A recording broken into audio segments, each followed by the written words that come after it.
What up, guys? This is Faure. Basically, I just want to go over my track Super Freak, which is part of the Super Freak EP that you guys helped push to number 4 on the Beatport Electro House releases. So basically, there's not too much in this track aside from, I guess, workflow that I really need to go over. And I'll show you guys the patches for my synths as well. But yeah, as far as mix goes, it's really quite simple. There's nothing I'm doing that I haven't already gone over in my other videos and tutorials. So, let's say on this complextro bus,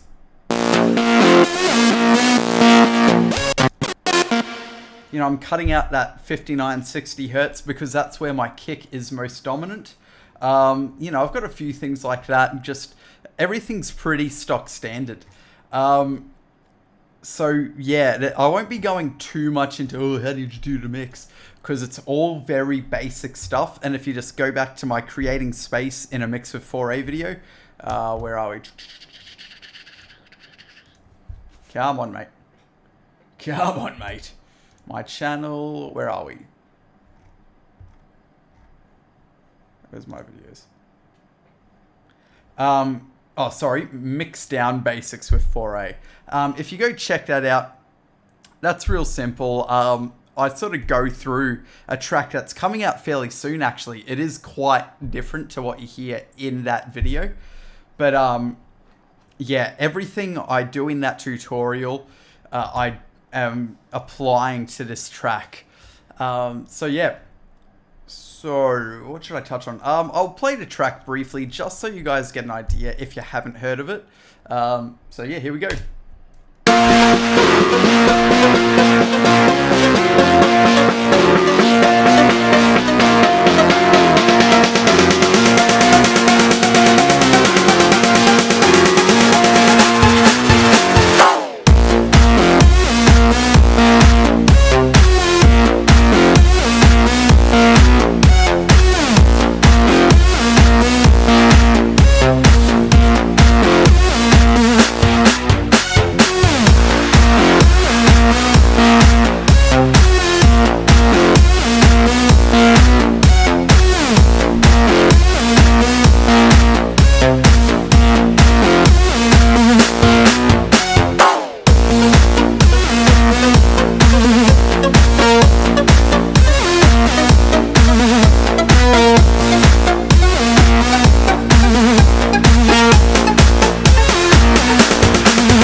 So yeah, that's the drop of the track. Now, let's break it down.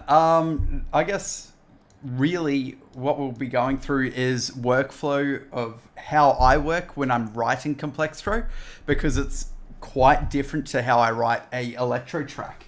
And that's just due to, the complexity of complextro. So yeah, when I write a track and, when I write a complextro track, I tend to start, building a sort of melody or whatnot. So here we've got.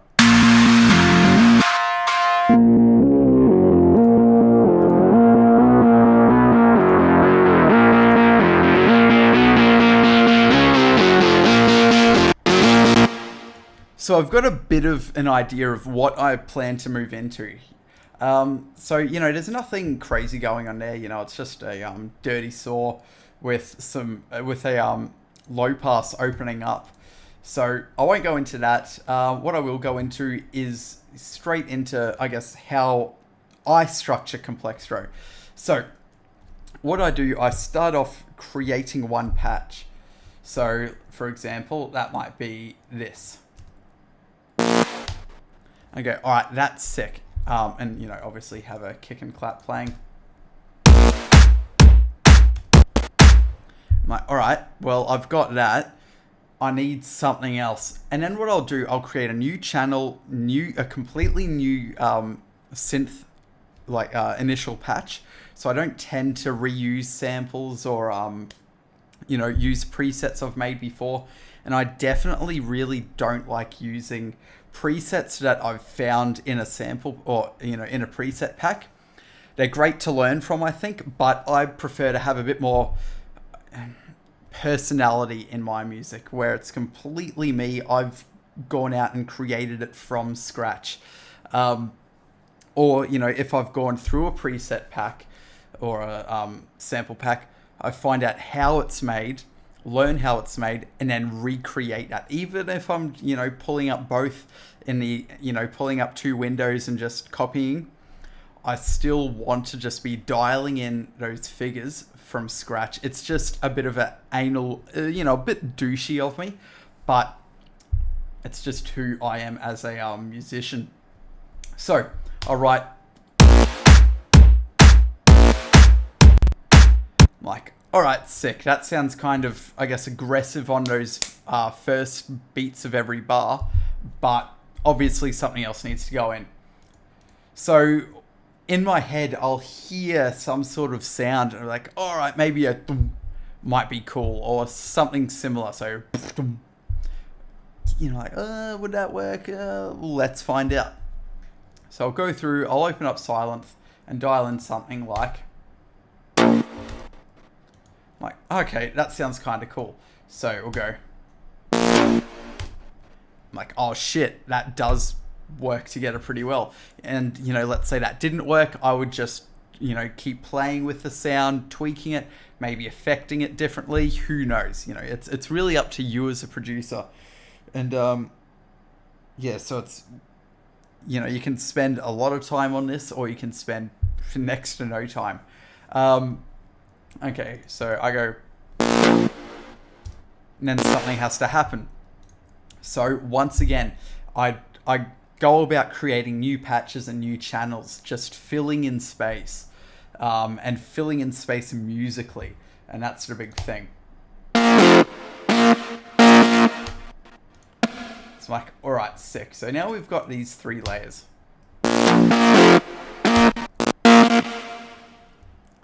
And the patches aren't anything crazy. My effects chains are fairly long. But, that's just going to be a saw, and it's going to be pretty grindy and whatnot. But it's nothing groundbreaking. I'm no synthesis guru. I can just sort of figure out what I hear in my head and write that. But I do write all my patches from scratch. So if we open up the MIDI on these, can we piss that off? There we go. So I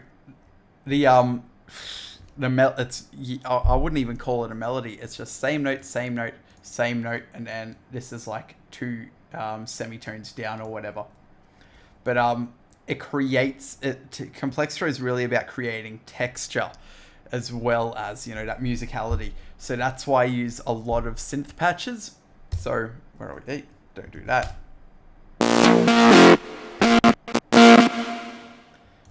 And then so I've written that, and then I'll hear, oh, maybe I want to, and so.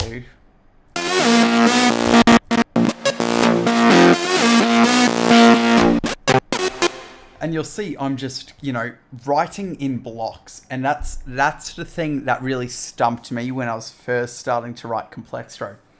Is with a standard electro track, you sort of do, you build up and whatnot, and then you drop in and you just write a cool lead. You're like, all right, sick, I'm pretty much done. Once I've got the lead down, you can have your bass line just mimic that lead.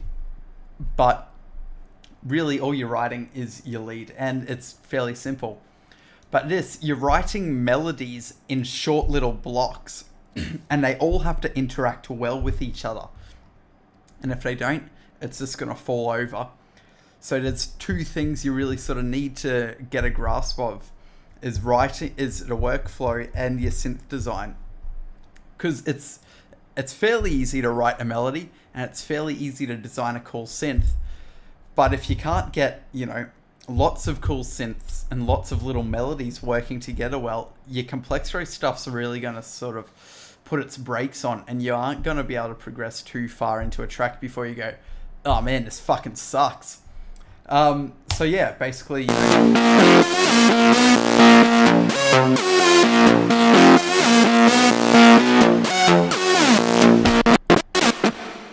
and basically, what that sounds like if that melody was played by one instrument. And so I've created a sub patch.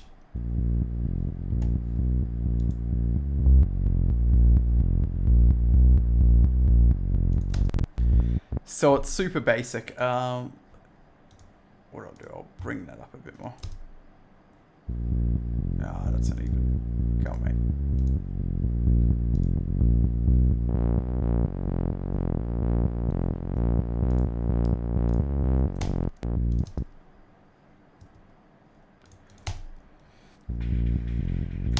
So you can hear that it's just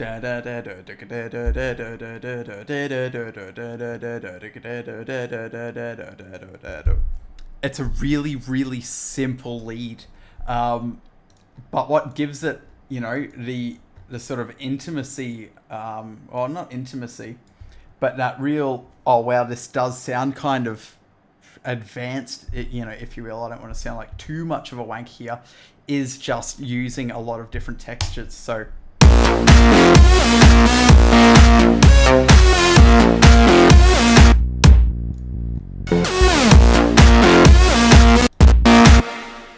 yeah, basically, to recap that side of things, start by writing in blocks, write a bit and then go, okay, maybe it's time for a different sound or whatnot, and then write a bit in that, and then write a bit in another, and then you might go back to the first or second sound and make another, just keep having a play. And for me, it really helped to figure out to write in blocks. Now the mix side of this is slightly different.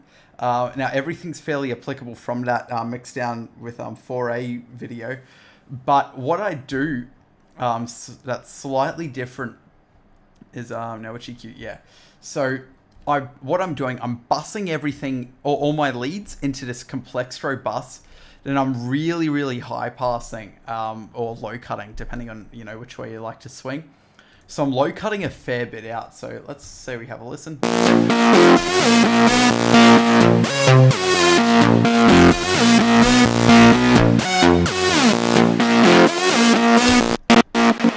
So you can hear that a bit of sub bass does come in, and that's just going to create a bit of confliction, and it's going to make it sort of hard to deal with. Well, for me at least. And so I just fuck that off and then just create a sub bass layer.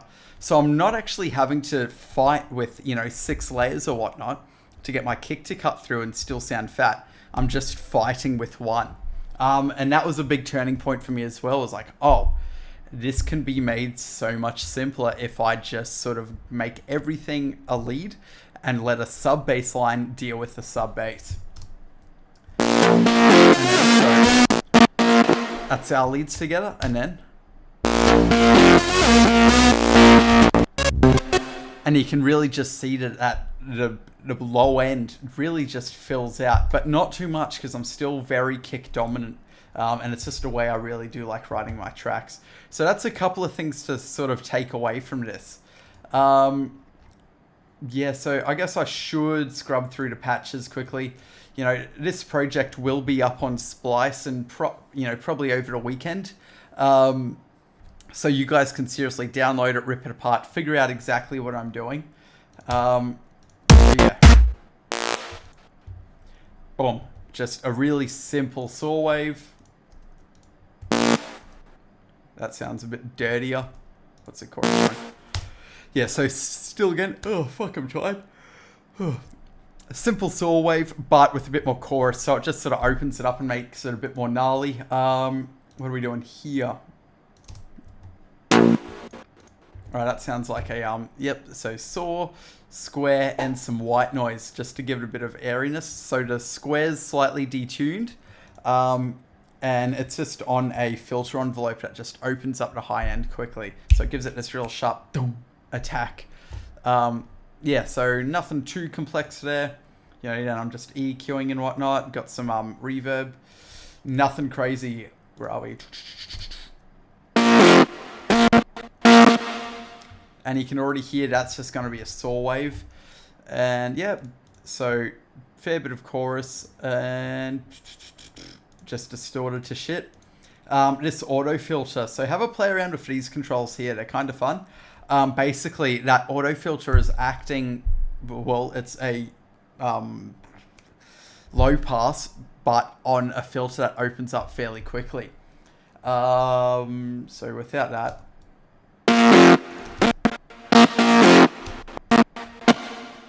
gives it a bit more, I guess, energy to the track, to that channel. It does open up a bit just due to the resonance is so high. So as it opens up and comes back, you're getting more sound popping through across that frequency range.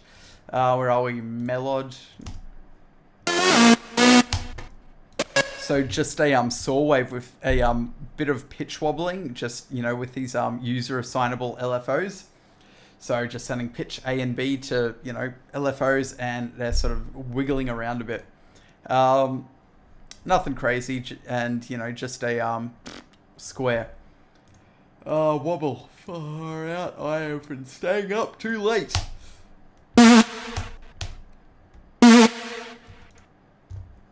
Once again, saw wave, bit of pitch wobbling. Nothing crazy. I just went for a lot of texture, basically. Everything's fairly similar in a sense, but everything does have its own texture. What's this? And that just sounds like a saw wave and a detuned saw wave. So, everything, I tend to base a fair bit of shit off of saw waves, as you'll notice. But it's all the patches are pretty stock standard. But that's fine, because I hit the target that I wanted to. You don't have to be spending hours upon hours upon hours on shit if it doesn't need it. So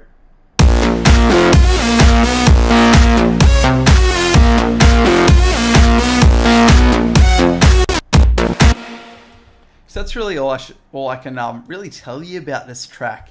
Everything else you can really take away from my creating space in a mix video.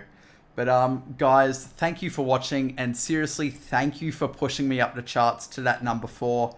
That was a real big milestone for me, and I hope to do it again. I just want to give a big shout out to Preston Recordings and Synth City. So I've got another EP that's due out roughly the 2nd of February on Preston, which should be really cool. I've got some fucking dope tracks on there, which I'm really happy with. Yeah, I can't wait to go over those with you guys, because I think that will chart fairly well, and I'm hoping to crack the Australian ARIA charts with it, but we'll see what happens. And also Synth City Records for backing me 100% on my previous releases and my Super Freak EP. Those guys have been great. And yeah, thank you once again, guys. This has been Faure, and over and out.